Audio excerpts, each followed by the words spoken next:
Δεν θα σας κουράσω πολύ, άλλωστε με περιμένει και η γκάιντα πίσω.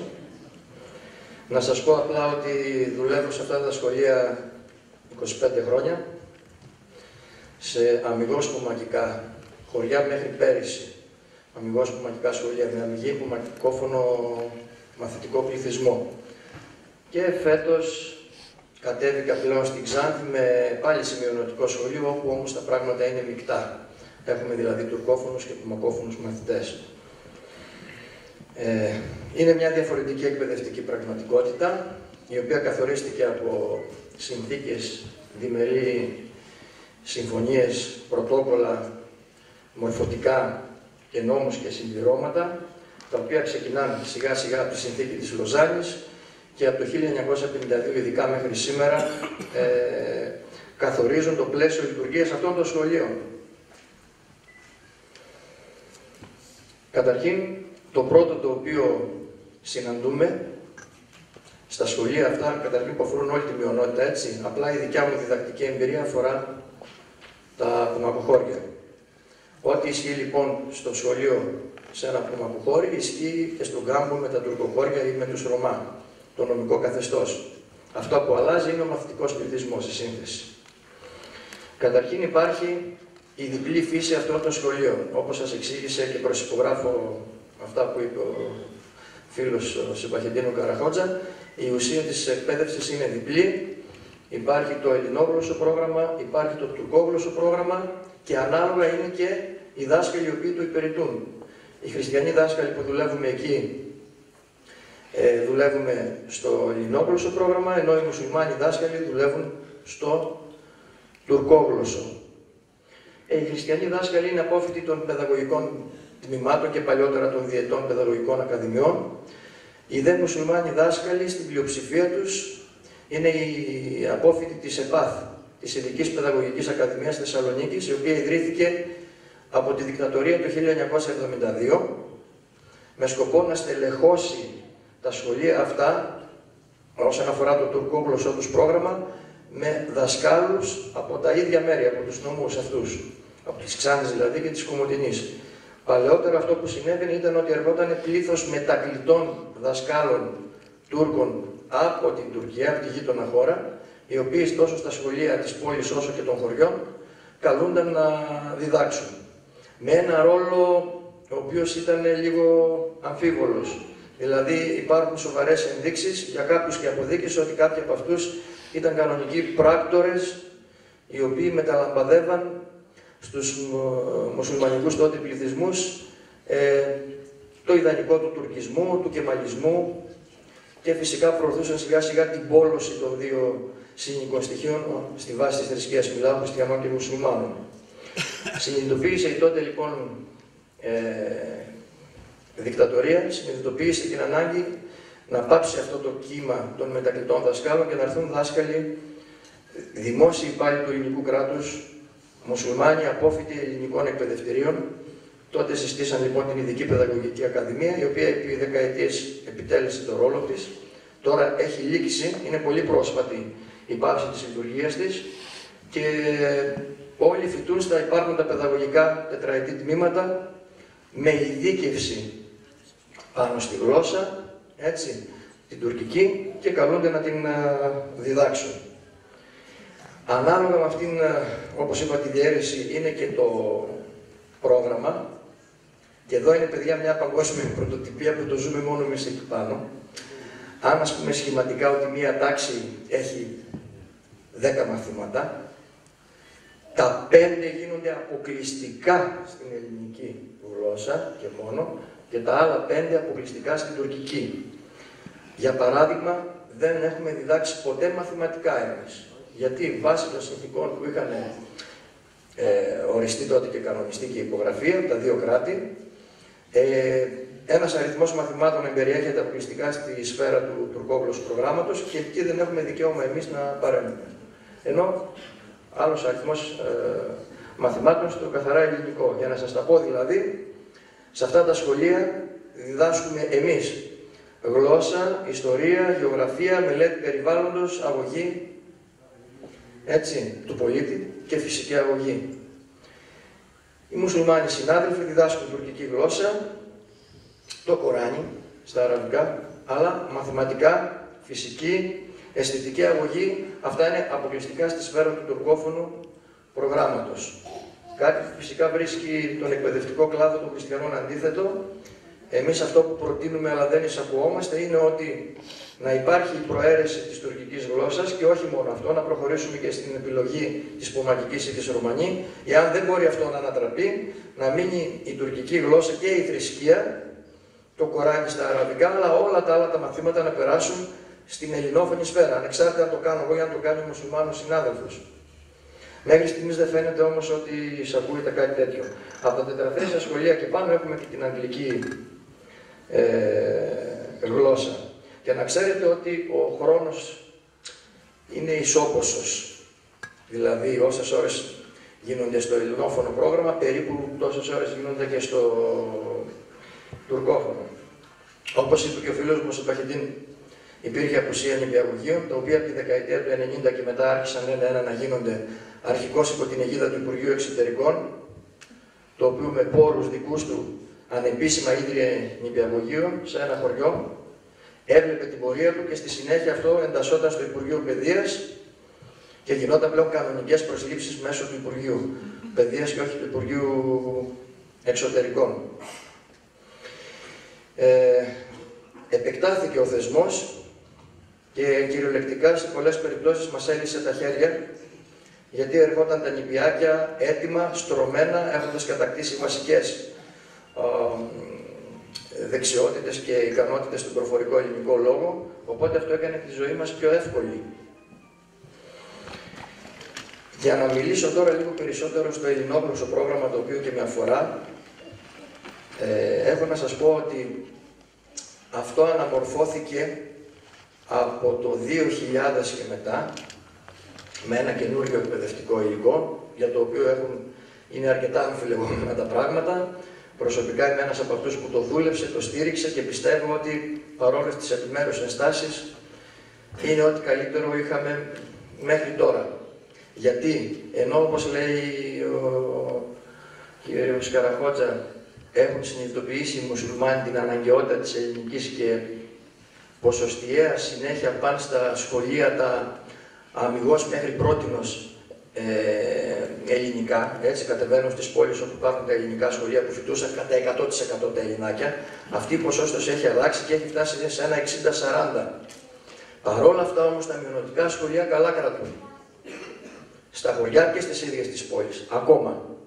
Και επειδή εξακολουθούμε να δουλεύουμε εκεί, έχω χρέος να σας πω ότι το ελληνόγλωσσο πρόγραμμα ακολούθησε την εξής πορεία. Όπως σας είπα, αναμορφώθηκε από το 2000 και μετά από μια ομάδα κοινωνιολόγων, παιδοψυχολόγων και γενικά επιστημόνων πάνω στο παιδαγωγικό λειτουργήμα.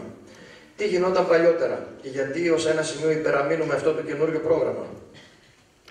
Ό,τι βιβλία έπαιρνε η υπόλοιπη ελληνική επικράτεια, παίρναν και τα δικά μας τα μειονοτικά σχολεία. Φαινομενικά δημοκρατικό.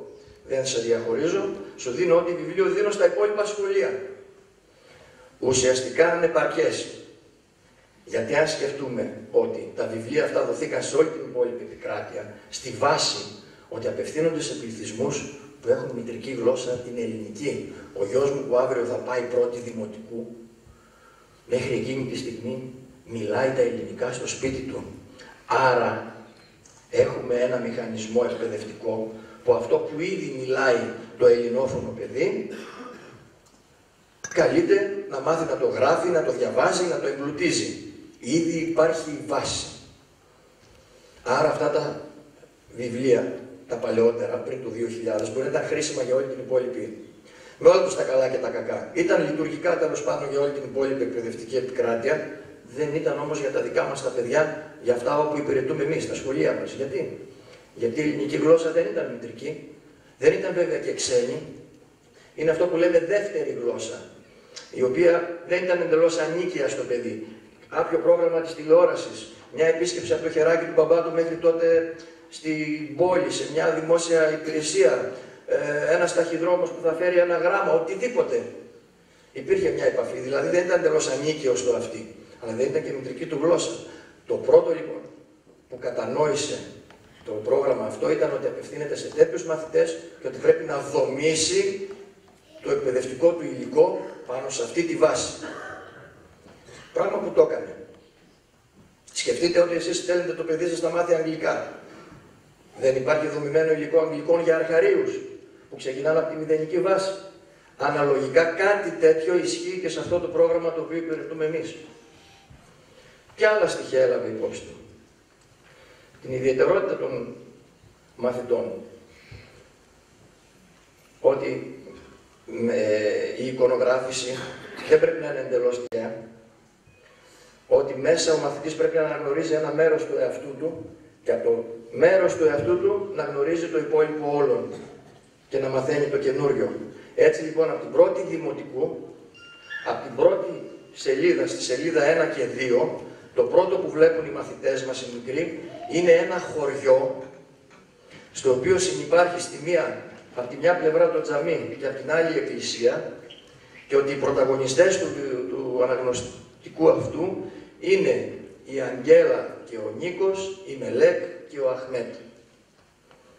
Σε μια ισότιμη βάση φίλων, άνδρα-γυναίκας και σε μια ισότιμη βάση ταυτοτήτων.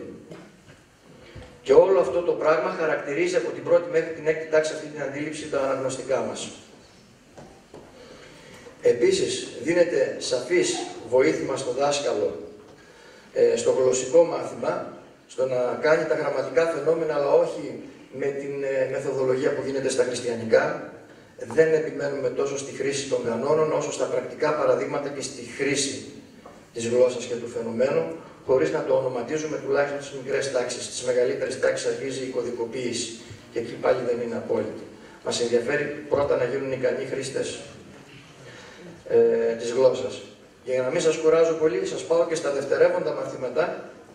Όπως σας είπα, κάνουμε ιστορία, γεωγραφία, μελέτη περιβάλλοντος κλπ. Αλλά εδώ, σύμφωνα πάλι με το πρόγραμμα, έχει χαθεί η αυτοτέλεια και η αυτονομία του κάθε μαθήματος. Δηλαδή, κάθε μάθημα και ξεχωριστό βιβλίο. Όλα αυτά έχουν μια διαθεματική πλοκή, ώστε ξεκινώντας με ένα θέμα φαινομενικά, βάζω τα εισαγωγικά μου, άσχετο, ο δάσκαλος να παρασέρνει τους μαθητές του σε γνώσεις γεωγραφίας, ιστορίας, όσο μπορεί με τη μέθοδο των ομάδων, όπου τα παιδιά ανακαλύπτουν τη γνώση, παίζουν με τη γνώση και μαθαίνουν τη γνώση και όχι αυτό το από έδρας, μπλα μπλα μπλα μπλα μπλα, πάρτε για τη μάχη του μαραθώνα να έχετε και επειδή είμαι και καλός δάσκαλος, αύριο που θα έρθείτε θα σας το κάνω με ερωτήσεις στο μάθημα για να σας διευκολύνω. Δηλαδή, πρέπει να σας δώσω και ένα πρακτικό παράδειγμα, καταλάβετε τη φύση των δευτερευόντων, για τα οποία σεμιναριαστήκαμε, να το πω έτσι, 2 χρόνια, κάθε πρώτο και τρίτο Σαββατοκύριακο είτε στην Κομοτηνή είτε στην Ξάνθη, πιλωτικά, από το 1997 μέχρι το 2000. Μετά έγιναν νόμος του κράτους.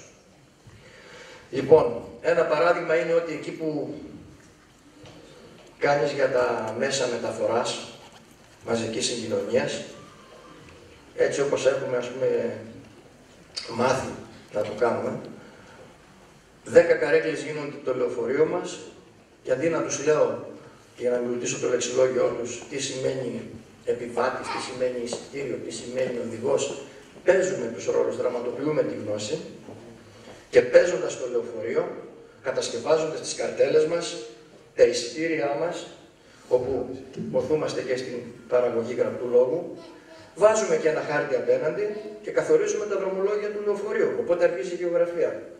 Και όπου ο δάσκαλος το κρίνει σκόπιμο, σε ποια πόλη σταματήσαμε εδώ παιδιά? Στην Αθήνα, ξέρετε, γιατί η Αθήνα τι ιστορία έχει. Περνά στην ιστορία. Αυτά προβλέπει αυτό το πρόγραμμα, το οποίο όμως έχει κατασυκοφαντηθεί. Και ειδικά από τα δικά μας τα πανεπιστήμια, τα δημοκρίτια εκεί, για το οποίο έχω να πω τόσα χρόνια δεν κάνα και κάτι. Και όταν βρέθηκε αυτό το πρόγραμμα και ξεκίνησε, τότε άρχισαν να εξαπολύουν μύδρους για την αναποτελεσματικότητά του κλπ. Σαφώς έχει και στοιχεία που ίσως θέλουν βελτίωση. Τα ίδια τα βιβλία έχουν καιρό να φρεσκαριστούν. Ακόμα μιλάνε για δραχμές όταν είχαν βγει. Δεν επανατυπώθηκαν για να μιλάνε για ευρώ, ας πούμε. Έχουν κάποια τέτοια προβλήματα, τα οποία εμείς τα λέμε συνέχεια. Αλλά αξίζουν σαν εργαλείο. Εμάς μας λύσαν τα χέρια, μας φτιάξαν τη μέρα μας, γιατί όλα είναι ευχάριστα στη σχολική διαδικασία Και από εκεί και πέρα όλα υποβοηθούν αυτό που λέμε γλώσσα. Πρόβλεψη και ιστορία φυσικά υπάρχει, όπως σας είπα. Έτσι. Δεν ξέρω αν έχω κάτι άλλο ακόμα να σας πω. Ναι, τέλος πάντων. Νομίζω ότι μάλλον δεν ξέρω αν έχω κάτι σημειωμένο, με συγχωρείτε. Λίγο να υποβοηθήσουμε εκεί. Ναι. Όχι. Λίγο πολύ το τελευταίο ζήτημα είναι έτσι. Ένα τελευταίο για την παρέμβαση του προξενείου και σε εμάς. Στο υλικό και μάλιστα στο αναγνωστικό της Τρίτης Δημοτικού, οι πρωταγωνιστές στο τεύχος εκεί το γλωσσικό οι δύο εκ των τριών είχαν πουμάκικα ονόματα. Ήταν μια Αλεπού που άκουγε στο όνομα Λυσίτσα, Λυσίτσα στα πουμακικά θα πει Αλεπού, και η μεγάλη Μάικα, Μάικα είναι η μάνα. Κούνησαν το δάχτυλο στους υπεύθυνους του προγράμματος οι προξενικοί, ότι θα φέρουν τον κόσμο ανάποδα, ότι θα πείσουν την κοινωνία των μουσουλμάνων συμπολιτών μας να μην αποδεχθεί τα βιβλία. Απειλήσαν με θεούς και δαίμονες, πατήσαν στην ψήφο και όπου άλλο μπορείτε να φανταστείτε. Και τα βιβλία ξανακυκλοφορήσαν, απαλήφοντας τον όρο Λυσίτσα με τον όρο που ταιριάζει έτσι, Λενίτσα, βάζοντας τον όρο Λενίτσα, και τη μεγάλη Μάικα την έκαναν μεγάλη μάνα. Εμείς κρατάμε, κάποιοι έχουμε κρατήσει από εκείνα τα παλιά βιβλία. Ελπίζουμε κάποια στιγμή να είμαστε και ελεύθεροι να τα ξαναδιδάξουμε με τον ίδιο τρόπο. Ευχαριστώ.